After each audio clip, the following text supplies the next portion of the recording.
ਪਿਆਰੇ ਦਰਸ਼ਕੋ, ਤੁਹਾਡਾ ਨਿੱਘਾ ਸਵਾਗਤ ਹੈ। ਅੱਜ ਦੇ ਪ੍ਰੋਗਰਾਮ ਦੇ ਵਿੱਚ ਮੇਰੇ ਨਾਲ ਪੰਜਾਬ ਯੂਨੀਵਰਸਿਟੀ ਦੇ ਉੱਗੇ ਪ੍ਰੋਫੈਸਰ ਖਾਲਿਦ ਮੁਹੰਮਦ ਹਨ। ਉਹਨਾਂ ਨਾਲ ਗੱਲ ਕਰਾਂਗੇ ਕਿ ਅੱਜ ਪੰਜਾਬ ਦੇ ਜਿਹੜੇ ਭਾਜਪਾ ਦੇ ਨਵੇਂ ਪ੍ਰਧਾਨ ਆ, ਉਹਨਾਂ ਨੇ ਸੁਨੀਲ ਜਾਖੜ, ਉਹਨਾਂ ਨੇ ਅਹੁਦਾ ਸੰਭਾਲ ਰਿਹਾ।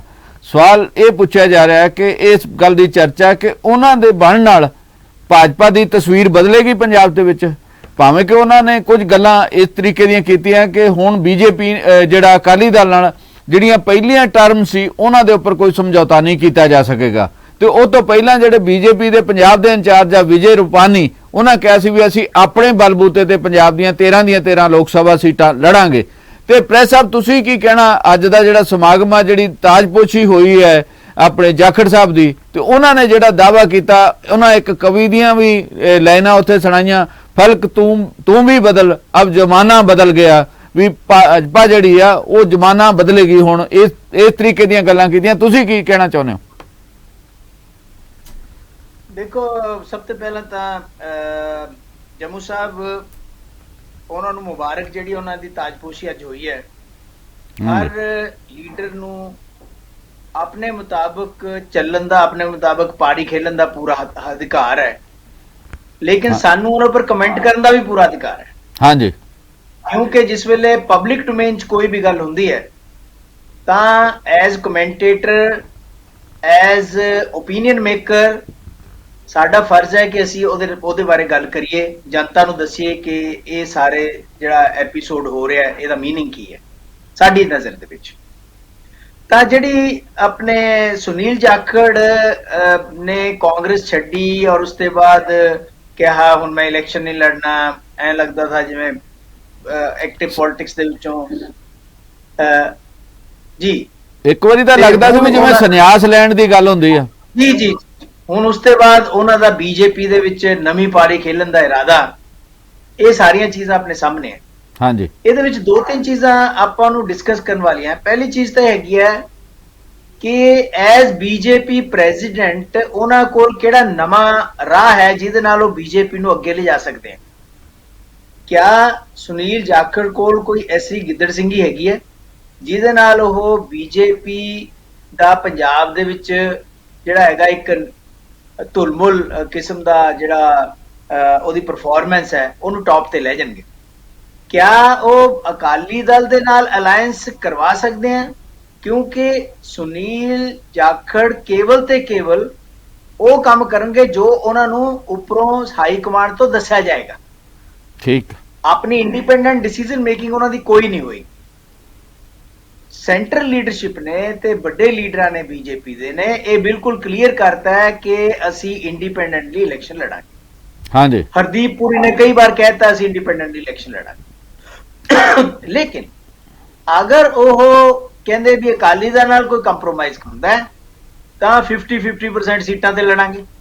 ਹਾਂਜੀ, ਯਾਨੀ ਇਹ ਨਹੀਂ ਹੈ ਪਹਿਲਾਂ ਮੰਗੋ ਕਿ ਜੀ ਅਕਾਲੀ ਦਲ ਜਿਹੜਾ ਹੈਗਾ ਉਹਦਾ ਪਲੜਾ ਭਾਰੀ ਹੋਊਗਾ ਤੇ ਜੂਨੀਅਰ ਪਾਰਟਨਰ ਹੋਏਗਾ। ਹੁਣ ਉਹ ਕਹਿੰਦੇ ਬਰਾਬਰ ਦੇ ਪਾਰਟਨਰ ਹੋਵਾਂਗੇ, ਕਿਉਂਕਿ ਉਹਨਾਂ ਨੂੰ ਵੀ ਪਤਾ ਵੀ ਅਕਾਲੀ ਦਲ ਇਸ ਵੇਲੇ ਡਾਊਨ ਹੈ ਔਰ ਕੇਂਦਰ ਦੇ ਵਿੱਚ ਬੀਜੇਪੀ ਦੀ ਸਰਕਾਰ ਹੈ ਤੇ ਸਾਡਾ ਪਲੜਾ ਆਟੋਮੈਟਿਕਲੀ ਭਾਰੀ ਹੈ। ਅਕਾਲੀ ਦਲ ਵੀ ਬੜੀ ਈਜ਼ੀਲੀ ਇਸ ਚੀਜ਼ ਨੂੰ ਨਹੀਂ ਸਵੀਕਾਰ ਕਰੇਗਾ, ਕਿਉਂਕਿ ਅਕਾਲੀ ਦਲ ਨੂੰ ਇਹ ਦੇਖਣਾ ਪਊਗਾ ਕਿ ਬਸਪਾ ਦੇ ਨਾਲ ਉਹਦਾ ਅਲਾਇੰਸ ਦੀ ਕੀ ਹਸ਼ਰ ਹੋਏਗਾ ਅਗਰ ਉਹ ਬੀਜੇਪੀ ਦੇ ਨਾਲ ਜੁੜਦੇ ਆ। ਕਿਆ ਉਹਨਾਂ ਨੂੰ ਤਾਂ ਇਸ ਕਰਕੇ ਆਪਣੇ ਜੰਮੂ ਸਾਹਿਬ, ਹਾਂਜੀ, ਮੈਨੂੰ ਨਹੀਂ ਲੱਗਦਾ ਕਿ ਇਸ ਤਰ੍ਹਾਂ ਦੀ ਗੱਲ ਲੈ ਕੇ ਜਾਖੜ ਸਾਹਿਬ ਜਿਹਦੇ ਨਾਲ ਬੀਜੇਪੀ ਦਾ ਆਉਣ ਵਾਲੇ ਲੋਕ ਸਭਾ ਦੇ ਇਲੈਕਸ਼ਨ ਦੇ ਵਿੱਚ ਬਹੁਤ ਜ਼ਿਆਦਾ ਕੋਈ ਅੱਛੀ ਪਰਫਾਰਮੈਂਸ ਕਰਵਾ ਦੇਣਗੇ। ਠੀਕ ਹੈ, ਇਲੈਕਸ਼ਨ ਲੜਿਆ ਜਾਏਗਾ, ਚਾਹੇ ਜਲੰਧਰ ਦਾ ਹੋਵੇ, ਚਾਹੇ ਜਿੱਥੇ ਜਿੱਥੇ ਵੀ ਸੀਟਾਂ ਹੈਗੀਆਂ ਉੱਥੇ ਇਲੈਕਸ਼ਨ ਲੜਨਗੇ। ਅਗਰ 13 ਦੀਆਂ 13 ਸੀਟਾਂ ਲੜਦੇ ਆ, ਹਾਂਜੀ, ਤਾਂ ਡਿਵੀਜ਼ਨ ਹੋਏਗੀ। ਔਰ ਇੱਕ ਹੋਰ ਚੀਜ਼ ਹੈ, ਹਾਂਜੀ, ਆਮ ਆਦਮੀ ਪਾਰਟੀ ਇਸ ਵੇਲੇ ਇੱਕ ਇਫੈਕਟਿਵ ਤਰੀਕੇ ਦੇ ਨਾਲ ਉਹਦੇ ਕੋਲ ਆਪਣੀ ਸਰਕਾਰ ਹੈ, ਉਹ ਵੀ ਮੈਦਾਨ ਦੇ ਵਿੱਚ ਹੋਏਗੀ ਇੱਕ ਚੌਥੇ ਧਿਰ ਦੇ ਰੂਪ ਦੇ ਵਿੱਚ।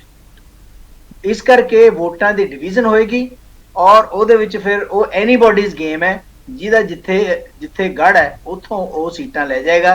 ਕੋਈ ਸਵੀਪ ਨਾਉਂ ਦੀ ਕੋਈ ਚੀਜ਼ ਨਹੀਂ ਹੋਗੀ ਕਿ ਕੋਈ ਵੀ ਪੋਲੀਟੀਕਲ ਪਾਰਟੀ ਸਾਰੀਆਂ ਸੀਟਾਂ ਲੈ ਜਾਏਗੀ 13 ਦੀਆਂ 13।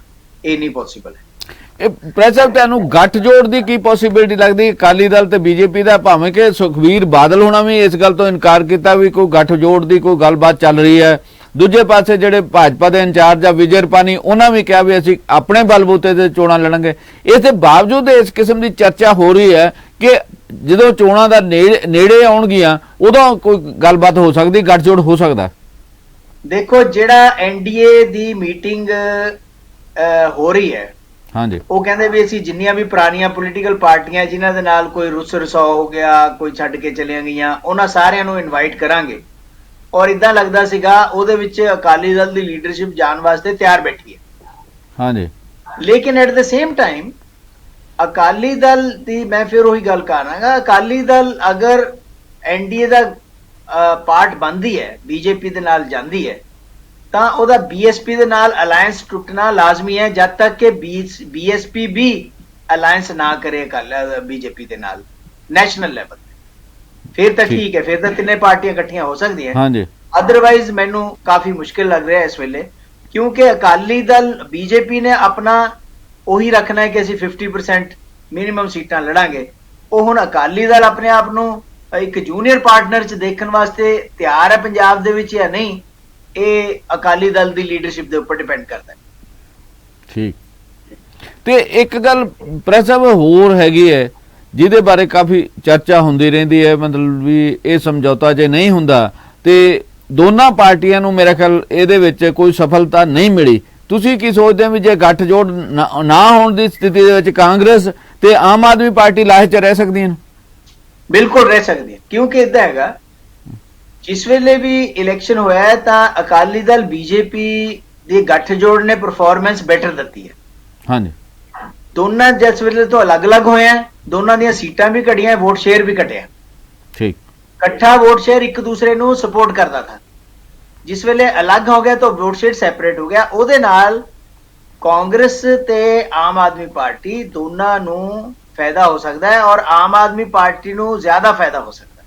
ਠੀਕ, ਕਿਉਂਕਿ ਉਹਨਾਂ ਦੀ ਸਰਕਾਰ ਵੀ ਹੈ ਔਰ ਉਹਨਾਂ ਦੇ ਕੋਲ ਜਿਹੜੀ ਜਿਸ ਤਰੀਕੇ ਦੇ ਨਾਲ ਜਲੰਧਰ ਦੇ ਵਿੱਚ ਉਹਨਾਂ ਨੇ ਇੱਕ ਲੰਬੇ ਸਮੇਂ ਤੋਂ 1998 ਤੋਂ ਕਾਂਗਰਸ ਦੀ ਸੀਟ ਜਿਹੜੀ ਹੈਗੀ ਉਹ ਖੋਈ ਹੈ, ਤਾਂ ਉਦਾਂ ਲੱਗਦਾ ਹੈ ਕਿ ਉਹਨਾਂ ਨੇ ਜਿਹੜਾ ਇੱਕ ਫਾਰਮੂਲਾ, ਕਈ ਚੀਜ਼ਾਂ ਜਿਹੜੀਆਂ ਅੱਗੇ ਲੈ ਕੇ ਆਉਂਦੇ ਆ, ਜਿਵੇਂ ਕਿ ਮੁਫਤ ਜਿਹੜੀ ਬਿਜਲੀ ਦੇਣ ਦਾ ਹੈਗਾ, ਇਹ ਇੱਕ ਬਹੁਤ ਇਫੈਕਟਿਵ ਕਿਸਮ ਦਾ ਫਾਰਮੂਲਾ ਉਹਨਾਂ ਨੇ ਦਿੱਤਾ ਹੈ, ਜਿਹਦੇ ਨਾਲ ਲੋਕ ਕਹਿੰਦੇ ਜਿਹੜਾ ਆਮ ਆਦਮੀ ਹੈ ਉਹ ਤਾਂ ਇਹ ਦੇਖਦਾ ਵੀ ਮੈਨੂੰ ਕੀ ਫਾਇਦਾ ਹੋ ਰਿਹਾ। ਮੇਰੇ ਖਿਆਲ ਚੋਣਾਂ ਦੇ ਨੇੜੇ ਤੇ ਜਾ ਕੇ ਆਮ ਆਦਮੀ ਪਾਰਟੀ ਦੀ ਸਰਕਾਰ ਔਰਤਾਂ ਨੂੰ 1000 ਰੁਪਏ ਮਹੀਨੇ ਵਾਲੇ ਸ਼ੁਰੂ ਕਰ ਸਕਦੀ ਸਕੀਮ ਦੇ ਸਕਦੀ ਹੈ, ਕਿਉਂਕਿ ਇਦਾਂ ਹੈਗਾ ਕਿ ਆਮ ਆਦਮੀ ਪਾਰਟੀ ਨੂੰ ਇਹ ਪਤਾ ਲੱਗ ਗਿਆ ਹੈ ਕਿ ਦਿੱਲੀ ਦੇ ਵਿੱਚ ਇਹ ਫਾਰਮੂਲਾ ਕਾਫੀ ਕਾਮਯਾਬ ਰਿਹਾ ਬਿਜਲੀ ਵਾਲਾ, ਤੇ ਅਗਰ ਪੰਜਾਬ ਦੇ ਵਿੱਚ ਵੀ ਕਾਮਯਾਬ ਹੈ। ਦੇਖੋ ਜਲੰਧਰ ਦੇ ਵਿੱਚੋਂ ਸੀਟ ਕੱਢਣ ਦਾ ਮਤਲਬ ਹੀ ਹੈਗਾ ਔਰ ਖੁਦ ਉਹਨਾਂ ਦੇ ਲੀਡਰਾਂ ਨੇ ਗੱਲ ਮੰਨੀ ਹੈ ਕਿ ਸਾਡਾ ਜਿਹੜਾ ਫ੍ਰੀ ਬਿਜਲੀ ਦਾ ਫਾਰਮੂਲਾ ਹੈਗਾ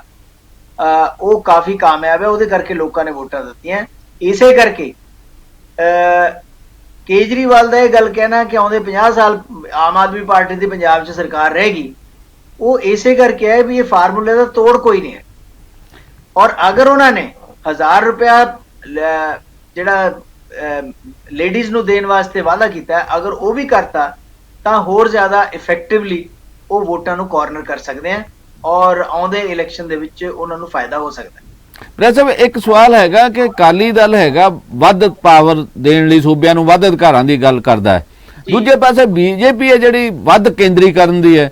ਇਸ ਸਥਿਤੀ ਦੇ ਵਿੱਚ ਜਾਖੜ ਪੰਜਾਬ ਨੂੰ ਇਹੋ ਜਿਹਾ ਕੀ ਦਵਾ ਸਕਦੇ ਆ ਜਿਹੜੇ ਪੰਜਾਬ ਦੇ ਕਈ ਮਾਮਲੇ ਆ। ਹੁਣ ਰੀਸੈਂਟ ਤਾਂ ਇਹ ਹੋ ਗਿਆ ਵੀ ਰੂਰਲ ਡਿਵੈਲਪਮੈਂਟ ਫੰਡ ਬੰਦ ਕਰਤਾ ਹੈ, ਮਾਰਕੀਟ ਫੀਸ ਘਟਾ ਦਿੱਤੀ ਹੈ।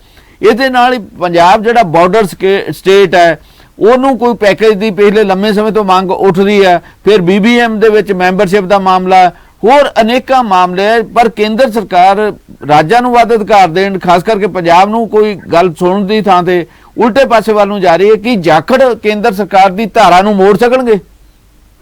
ਤਾਂ ਉਹਦੇ ਵਿੱਚ ਅਕਾਲੀ ਦਲ ਤੇ ਬੀਜੇਪੀ ਬਿਲਕੁਲ ਵੀ ਸਾਂਝ ਨਹੀਂ ਇਹਨਾਂ ਦੇ ਦੋਨਾਂ ਦੀ ਹੈ। ਲੇਕਿਨ ਅਕਾਲੀ ਦਲ ਇੱਕ ਬਹੁਤ ਵੱਡਾ ਗਲਤੀ ਕਰਦਾ ਰਿਹਾ ਪਿਛਲੇ ਅਲਾਇੰਸ ਦੇ ਵਿੱਚ ਵੀ, ਆਪਣੇ ਅਸਤਿਤਵ ਨੂੰ ਖਤਮ ਕਰਕੇ, ਆਪਣੇ ਏਜੰਡੇ ਨੂੰ ਖਤਮ ਕਰਕੇ ਬੀਜੇਪੀ ਦੇ ਵਿੱਚ ਇੱਕ ਤਰ੍ਹਾਂ ਮਰਜ ਵਾਂਗੂ ਹੋ ਗਿਆ ਸੀ।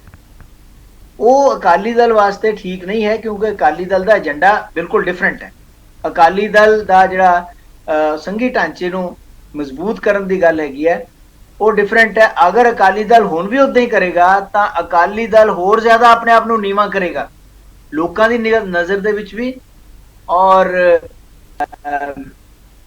ਆਪਣੇ ਵੀ, ਕਿਉਂਕਿ ਆਪਣੇ ਹੀ ਏਜੰਡੇ ਤੋਂ ਵੱਡੇ ਨੇ ਬਣਾਇਆ, ਉਹ ਤੋਂ ਮੁਨਕਰ ਹੋਣਾ ਔਰ ਉਹਨੂੰ ਲਾਂਭੇ ਰੱਖ ਕੇ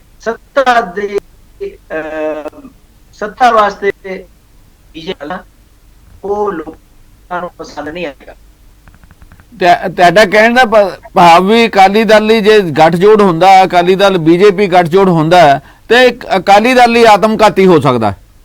ਬਹੁਤ ਪਹਿਲਾਂ ਵੀ ਅਕਾਲੀ ਦਲ ਵਾਸਤੇ ਜਿਹੜੀ ਬੀਜੇਪੀ ਦਾ ਸੀਗਾ ਉਹ ਵੀ ਜ਼ਿਆਦਾ ਨੁਕਸਾਨਦੇਹ ਹੋਇਆ। ਹਾਲਾਂਕਿ ਸੱਤਾ ਉਹਨਾਂ ਕੋਲ ਰਹੀ, ਯਾਨੀ ਸੱਤਾ ਦੇ ਵਿੱਚ ਭਾਗੀਦਾਰ ਰਹੇ ਸੀ, ਕੇਂਦਰ ਦੇ ਵਿੱਚ ਵੀ ਇੱਥੇ ਵੀ, ਲੇਕਿਨ ਉਹਨਾਂ ਦਾ ਜਿਹੜਾ ਖੋਰਾ ਬਹੁਤ ਲੱਗਿਆ, ਜਿਹਦੀ ਵਜ੍ਹਾ ਹੈਗੀ ਹੈ ਕਿ ਪਿਛਲੇ ਇਲੈਕਸ਼ਨ ਅਕਾਲੀ ਦਲ ਹਾਰ ਚੁੱਕਿਆ ਹੈ। ਹਜੇ ਵੀ ਕੋਈ ਰਿਵਾਈਵਲ ਦੀ ਸੰਭਾਵਨਾ ਨਜ਼ਰ ਨਹੀਂ ਆ ਰਹੀ। ਤੇ ਰਿਵਾਈਵਲ ਤਾਂ ਉਹਨਾਂ ਦੀ ਤਾਂ ਹੀ ਹੋਏਗਾ ਨਾ ਜੇ ਉਹ ਕੇਂਦਰੀਕਰਨ ਦੇ ਨੁਕਤੇ ਨਿਗਾਹ ਨਾਲ ਚੱਲਣਗੇ, ਉਹਦੇ ਲਈ ਜਦੋਜਹਿਦ ਕਰਨਗੇ, ਕੋਈ ਸਟਰਗਲ ਕਰਨਗੇ। ਤੇ ਜੇ ਨਹੀਂ ਸਟਰਗਲ ਕਰਦੇ ਤਾਂ ਫਿਰ ਹਾਲਤ ਤਾਂ ਇਸ ਪਾਸੇ ਵੱਲ ਨੂੰ ਜਾਏਗੀ ਨਾ। ਹਾਲਤ ਉਹੀ ਰਹੇਗੀ ਜੋ ਹੋਣਾ ਹੈ, ਜਦ ਤੱਕ ਕਿ ਉਹ ਆਪਣੇ ਮੂਲ ਏਜੰਡੇ ਦੇ ਉੱਪਰ ਇਫੈਕਟਿਵਲੀ ਕੰਮ ਨਹੀਂ ਕਰਦੇ, ਲੋਕਾਂ ਦੇ ਵਿੱਚ ਨਹੀਂ ਜਾਂਦੇ, ਉਸ ਵੇਲੇ ਤੱਕ ਅਕਾਲੀ ਦਲ ਦੀ ਸਿਚੁਏਸ਼ਨ ਨਹੀਂ ਰਹਿਣੀ ਹੈ। ਜਿਹੜਾ ਲੋਕਾਂ ਦਾ ਤੇ ਅਕਾਲੀ ਦਲ ਦੀ ਲੀਡਰਸ਼ਿਪ ਦਾ ਟਰਸਟ ਡੈਫਿਸਿਟ ਬਣਿਆ ਹੋਇਆ ਹੈ, ਉਹ ਸਾਰਾ ਉਸੇ ਤਰੀਕੇ ਦੇ ਨਾਲ ਕਾਇਮ ਰਹੇਗਾ। ਅਕਾਲੀ ਦਲ ਜਿਹੜਾ ਹੈਗਾ ਉਹ ਕੋਈ ਇਸ ਤਰ੍ਹਾਂ ਦੀ ਪਾਰਟੀ ਨਹੀਂ ਸੀਗੀ ਜਿਹੜੀ ਕਿ ਕੇਵਲ ਤੇ ਕੇਵਲ ਸੱਤਾ ਨਾਲ ਖੜੀ ਹੈ, ਉਹ ਮੋਰਚਿਆਂ ਦੀ ਪਾਰਟੀ ਸੀਗੀ। ਹਾਂਜੀ, ਉਹ ਪਾਰਟੀ ਜਿਹੜੀ ਹੈਗੀ ਆ, ਅਗਰ ਸੱਤਾ ਦੇ ਲਾਲਚ ਦੇ ਵਿੱਚ ਆਪਣੇ ਮੂਲ ਜਿਹੜੀ ਏਜੰਡਾ ਹੈ ਉਹਨੂੰ ਕੰਪਰੋਮਾਈਜ਼ ਕਰਨ ਕਰੇਗੀ ਤਾਂ ਜਿਹੜਾ ਕੇਡਰ ਹੈ ਉਹ ਡੈਫੀਨਿਟਲੀ ਤੋਂ ਦੂਰ ਹੋਏਗਾ, ਔਰ ਅਕਾਲੀ ਦਲ ਤੋਂ ਦੂਰ ਹੋਇਆ ਵੀ ਹੈ। ਕੋਈ ਆਮ ਆਦਮੀ ਪਾਰਟੀ ਵੱਲ ਤੁਰ ਪਿਆ, ਕੋਈ ਕਿਤੇ ਹੋਰ ਤੁਰ ਪਿਆ, ਲੇਕਿਨ ਘੱਟੋ ਘੱਟ ਅਕਾਲੀ ਦਲ ਦੇ ਨਾਲ ਇਸ ਵੇਲੇ ਨਹੀਂ ਖੜਾ, ਔਰ ਨਾ ਹੀ ਮੁੜ ਕੇ ਆਉਣ ਦੀ ਕੋਈ ਸੰਭਾਵਨਾ ਨਜ਼ਰ ਆ ਰਹੀ ਹੈ। ਤੇ ਇਮੀਡੀਏਟ ਮਸਲਾ ਜਿਹੜਾ ਯੂਸੀਸੀ ਹੈ, ਯੂਨੀਫਾਰਮ ਸਿਵਲ ਕੋਡ, ਉਹਦੇ ਤੇ ਅਕਾਲੀ ਦਲ ਅਪੋਜ਼ ਕਰਦੀ ਸਥਿਤੀ ਦੇ ਵਿੱਚ ਆ। ਐਸਜੀਪੀਸੀ ਨੇ ਵੀ ਵਿਰੋਧ ਕੀਤਾ, ਇੱਕ ਕਮੇਟੀ ਬਣਾਈ ਅਕਾਲੀ ਦਲ ਨੇ 5 ਮੈਂਬਰੀ, ਜਿਨ੍ਹਾਂ ਨੂੰ ਕਿਹਾ ਗਿਆ ਵੀ ਦੇਖੋ ਇਹਦੇ ਤੇ ਅਸੀਂ ਕੀ ਕਰ ਸਕਦੇ ਹਾਂ। ਜਿਹੜਾ ਯੂਨੀਫਾਰਮ ਸਿਵਲ ਕੋਡ ਹੈਗਾ, ਨੰਬਰ 1 ਤਾਂ ਸਾਨੂੰ ਇਹ ਨਹੀਂ ਪਤਾ ਵੀ ਯੂਨੀਫਾਰਮ ਸਿਵਲ ਕੋਡ ਦਾ ਰੂਪ ਰੇਖਾ ਕਿਆ ਹੈ, ਕਿਸੇ ਨੂੰ ਵੀ ਨਹੀਂ ਪਤਾ। ਇਨਫੈਕਟ ਜਿਹੜੇ ਯੂਸੀਸੀ ਦੀ ਗੱਲ ਕਰਦੇ ਆ ਉਹਨਾਂ ਨੂੰ ਵੀ ਨਹੀਂ ਪਤਾ ਵੀ ਐਕਚੁਅਲ ਰੂਪ ਰੇਖਾ ਕਿਆ ਹੋਏਗੀ ਯੂਨੀਫਾਰਮ ਸਿਵਲ ਕੋਡ। ਲੇਕਿਨ ਸਿਧਾਂਤਕ ਰੂਪ ਦੇ ਵਿੱਚ ਇਹ ਜਿੰਨੀਆਂ ਵੀ ਮਾਈਨੋਰਿਟੀਜ਼ ਹੈ ਉਹਨਾਂ ਨੇ, ਜਾਂ ਟ੍ਰਾਈਬਲਸ ਹੈ, ਉਹਨਾਂ ਨੇ ਇਹ ਗੱਲ ਕਲੀਅਰ ਕਰਤੀ ਹੈ ਕਿ ਯੂਨੀਫਾਰਮ ਸਿਵਲ ਕੋਡ ਦਾ ਮਤਲਬ ਹਿੰਦੂ ਕੋਡ। ਹਾਂਜੀ, ਅਗਰ ਉਹ ਸਾਡੇ ਪਰ ਥੋਪਿਆ ਜਾਂਦਾ ਤਾਂ ਅਸੀਂ ਵਿਰੋਧਤਾ ਕਰਾਂਗੇ। ਜਿੰਨੇ ਸਟੇਕ ਹੋਲਡਰਸ ਹੈ ਜਾਂ ਤਾਂ ਉਹਨਾਂ ਨੂੰ ਬੈਠ ਕੇ ਗੱਲ ਕੀਤਾ ਜਾਵੇ, ਅਦਰਵਾਈਜ਼ ਅਸੀਂ ਅਪੋਜ਼ ਕਰਾਂਗੇ, ਔਰ ਅਕਾਲੀ ਦਲ ਅਪੋਜ਼ ਕਰੇਗਾ ਹੀ। ਐਸਜੀਪੀਸੀ ਨੇ ਉਹਦੀ ਇੰਡੀਕੇਸ਼ਨ ਦਿੱਤੀ ਹੈ।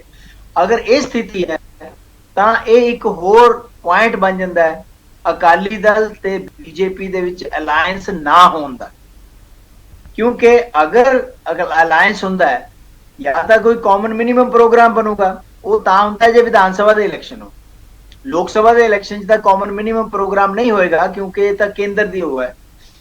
ਲੇਕਿਨ ਪਰ ਨਹੀਂ, ਕੇਂਦਰ ਦੇ ਵਿੱਚ ਵੀ ਮਿਨੀਮਮ ਪ੍ਰੋਗਰਾਮ ਬਣਦੇ ਰਹੇ ਜੀ। ਉਹ ਆਸ਼ਨ ਹੋਏਗਾ, ਉਹ ਪ੍ਰੋਗਰਾਮ ਆਫਟਰ ਇਲੈਕਸ਼ਨ ਹੋਏਗਾ ਕਿ ਪਹਿਲਾਂ ਵੀ ਹੋਇਆ ਤਾਂ ਭਾਈ ਇਸ ਮੁੱਦੇ ਤੇ ਅਸੀਂ ਇਕੱਠੇ ਹੋਵਾਂਗੇ। ਉਹ ਤਾਂ ਹੁੰਦਾ ਜੇ ਬੀਜੇਪੀ ਨੂੰ ਫੁੱਲ ਮੈਜੋਰਿਟੀ ਨਹੀਂ ਮਿਲੇਗੀ, ਉਹਨਾਂ ਨੂੰ ਹੋਰ ਨੰਬਰਾਂ ਦੀ ਬੰਦਿਆਂ ਦੀ ਲੋੜ ਹੋਏਗੀ। ਅਗਰ ਉਹਨਾਂ ਦੀ ਆਪਣੀ ਮੈਜੋਰਿਟੀ ਮਿਲਦੀ ਹੈ ਫਿਰ ਉਹਨਾਂ ਨੂੰ ਕਿਸੇ ਕਾਮਨ ਮਿਨੀਮਮ ਪ੍ਰੋਗਰਾਮ ਦੀ ਲੋੜ ਨਹੀਂ ਹੈ, ਫਿਰ ਉਹ ਆਪ ਖੁਦਰਾ ਜਿਵੇਂ ਹੁਣ ਚੱਲ ਰਹੇ ਹਨ। ਲੇਕਿਨ ਅਕਾਲੀ ਦਲ ਜਿਹੜਾ ਹੈਗਾ, ਅਗਰ ਉਹ ਬੀਜੇਪੀ ਦੇ ਨਾਲ ਅਲਾਇੰਸ ਕਰਦਾ ਹੈ ਔਰ ਬਿਨਾਂ ਸ਼ਰਤ ਤੇ ਕਰਦਾ ਹੈ ਤਾਂ ਅਕਾਲੀ ਦਲ ਨੂੰ ਨੁਕਸਾਨ ਹੋਏਗਾ, ਫਾਇਦਾ ਨਹੀਂ ਹੋਏਗਾ। ਤੇ ਸਾਰੀ ਸਥਿਤੀ ਦੇ ਵਿੱਚ ਸੰਖੇਪ ਦੇ ਵਿੱਚ ਜਾਖੜ ਹੋਣਾ ਦਾ ਕੀ ਰੋਲ ਰਹੇਗਾ? ਦੇਖੋ, ਜਾਖੜ ਹੋਣਾ ਦਾ ਰੋਲ ਉਹੀ ਹੈ ਜੋ ਨੱਡਾ ਸਾਹਿਬ ਕਹਿਣਗੇ ਜਾਂ ਜੋ ਅਮਿਤ ਸ਼ਾਹ ਜਾਂ ਸੈਂਟਰ ਲੀਡਰਸ਼ਿਪ ਜਿਹੜੀ ਬੀਜੇਪੀ ਦੀ ਉਹ ਕਹੇਗੀ। ਜਿਹੜੀ ਔਰ ਫਿਰ ਇੱਕ ਹੋਰ ਗੱਲ ਹੈ, ਹਾਂਜੀ, जिन्ने भी एमपीज हैं या दूसरे हैं उन्होंने वो नाल चला सकणगे या नहीं चला सकणगे। हुण तक तो बीजेपी के अगेंस्ट इलैक्शन लड़ते रहे हैं, गुरदासपुर तो इलैक्शन लड़िया ते भंडी भी पटते रहे हैं। ईवन बीजेपी दे विच रिजेंटमेंट है इस चीज दी कि वो बंदे ਜਿਹੜੇ कि कल तक साडी रज के मुखालफत करते रहे हैं या ਅਸੀਂ ਉਹਨਾਂ ਦੀ ਕਰਦੇ ਰਹੇ हैं, ਉਹ ਲਿਆ ਕੇ ਤੁਸੀਂ ਸਾਡੇ ਉੱਪਰ ਥੋਪਤੇ। ਉਹ ਜਿਹੜੀ ਚੀਜ਼ ਹੈ ਉਹ ਬੀਜੇਪੀ ਦਾ ਕੇਡਰ ਜਿਹੜਾ ਭੁੱਲ ਨਹੀਂ ਸਕਦਾ। ਇਹ ਅਲੱਗ ਗੱਲ ਹੈ ਕਿ ਇੱਕ ਪਲਾਨ ਦੇ ਤਹਿਤ ਆਪਾਂ ਕਹਿ ਸਕਦੇ ਹਾਂ ਕਿ ਕੈਪਟਨ ਅਮਰਿੰਦਰ ਸਿੰਘ ਤੇ ਸੁਨੀਲ ਜਾਖੜ ਇਹਨਾਂ ਦੀ ਇਕੱਠੀ ਜੋੜੀ ਸੀਗੀ ਜਿਸ ਵੇਲੇ ਅਮਰਿੰਦਰ ਸਰਕਾਰ ਸੀ, ਉਹ ਦੋਨੇ ਇੱਧਰ ਆ ਗਏ ਆ। ਤਾਂ ਇੱਧਰ ਆ ਕੇ ਕਿਸ ਤਰੀਕੇ ਦੇ ਨਾਲ ਉਹ ਅਕਾਲੀ ਦਲ ਨਾ ਬੀਜੇਪੀ ਦੀ ਸੇਵਾ ਕਰ ਸਕਦੇ हैं, वो यही है कि पावर गेम है। पहली चीज तो हैगी है कि अगर कोई व्यक्ति किसी आइडियोलॉजी के नाल खड़ा है और जद्दी पुरखी खड़ा है, उस नूं छड्ड के अगर किसी होर जगह जा सकता है, आइडियोलॉजिकल शिफ्ट कर सकता है, तो नवी पार्टी नूं भी पता है कि 30 साल 35 साल सेवा करके जिहड़ा बंदा इधर आ सकता है वो इधरों टपूसी मार के किते होर भी जा सकता है। इस करके ये गल तो बिल्कुल स्पष्ट है कि इत्थे कोई गेम आइडियोलॉजिकल नहीं है, इत्थे गेम कोई एथिक्स दी नहीं है, कोई मोरालिटी दी नहीं है, ये तो गेम ऑफ कन्वीनियंस है जिन्हों आप मैरिज ऑफ कन्वीनियंस कहते हैं। मैनू इस ये कन्वीनियंट है तो मैं शेर पढ़ के उहदे मुताबिक अपने आप को एडजस्ट कर लूंगा, कल नूं कोई होर कन्वीनियंस होगी शेर पढ़ के उहदे मुताबिक अपने आप को एडजस्ट कर लूंगा। ये उस पार्टी नूं भी पता जिस पार्टी चो आए हैं और लोगों को भी पता है। खास तौर पर तुहाडी कथनी ते करनी पब्लिक लाइफ दे विच बिल्कुल जाहिर हुंदी है, उहनूं तुसीं लुको नहीं सकते। ते जाखड़ साहब भी अपनी कथनी ते करनी नूं लुको नहीं सकते जिहड़ी कि पिछले 30 साल दे विच उन्हां ने कीती है। ये नहीं है कि बीजेपी दे विच आके वो बिल्कुल ही एक नवा वाइट वाश होके बंदा बन जाएगा, बंदा तो वही रहिंदा है। ठीक, एक गल प्रेस साहब कही जाती है भी काफ़ी सारे कांग्रेसी बीजेपी च शामिल हो गए हैं, कई साबका मंत्री ने होर भी आगू ने, तो इस तरह उन्होंने अकाली दल जिहड़ा बादल परिवार उन्होंने भी नेड़ता है। ये दो कारण तीन गिने जाते जिन्हां करके उन्होंने मतलब बीजेपी ने एड्डी वड्डी जिम्मेवारी दी है। तुहाडा की इहदे बारे खास कहना? देखो गल हैगी है कि पिछले कुछ समय तो यानी पिछले 2-3 साल के अकाली लीडर भी और कांग्रेस के भी कुछ लीडर बीजेपी दे विच आए हैं। ਉਹਦੇ कई वजह है। एक वजह तो है कि कई ਜਿਹੜੇ ਜਿਹਨੂੰ ਆਪਾਂ ਫਸਲੀ ਉਹ ਕਹਿੰਦੇ ਆ ਕਿ ਜਿੱਧਰ ਨੂੰ ਦੇਖਿਆ ਕਿ ਪਾਵਰ ਜਾਂ ਸੱਤਾ ਜਿੱਧਰ ਨੂੰ ਜਾ ਰਹੀ ਹੈ ਆਪਾਂ ਉਧਰ ਨੂੰ ਮੁੜੀਏ, ਬੀਜੇਪੀ ਕੋਲ ਸੱਤਾ ਹੈਗੀ ਹੈ ਉਹਨਾਂ ਦੇ ਨਾਲ ਜਾਈਏ ਕੁਝ ਮਿਲ ਜਾਏਗਾ। ਜਿਵੇਂ ਕਿ ਪਿੱਛੇ ਜਿਹਾ ਇੱਕ ਹਵਾ ਚੱਲੀ ਸੀ ਕਿ ਕੈਪਟਨ ਅਮਰਿੰਦਰ ਸਿੰਘ ਹੋ ਸਕਦਾ ਜੀ ਗਵਰਨਰ ਬਣ ਜਾਣ। ਹਾਂਜੀ ਹਾਂਜੀ, ਬਹੁਤ ਚਰਚਾ ਹੁੰਦੀ ਰਹੀ ਜੀ, ਬੜੀ ਚਰਚਾ ਪਹਿਲਾਂ ਉਪ ਰਾਸ਼ਟਰਪਤੀ ਦੀ ਰਹਿੰਦੀ ਫਿਰ ਗਵਰਨਰ ਦੀ ਰਹਿੰਦੀ। ਇਸ ਤਰੀਕੇ ਦੇ ਨਾਲ ਲੋਕਾਂ ਨੂੰ ਇਹ ਹੁੰਦਾ ਵੀ ਕੁਝ ਨਾ ਕੁਝ ਮਿਲੇਗਾ, ਚਲੋ ਆਪਾਂ ਇੱਧਰ ਤੁਰ ਪੰਨੇ ਆ। ਇਹ ਕਿਹੜਾ ਕੋਈ ਉੱਥੇ ਬਾੜ ਲੱਗੀ ਹੋਈ ਹੈ ਵੀ ਮੁੜ ਕੇ ਆਉਣ ਨਹੀਂ ਦੇਣਾ, ਅਸੀਂ ਫੇਰ ਟੱਪ ਕੇ ਇੱਧਰ ਆ ਜਾਾਂਗੇ, ਗੱਲ ਕੀ ਫਰਕ ਪੈਂਦਾ?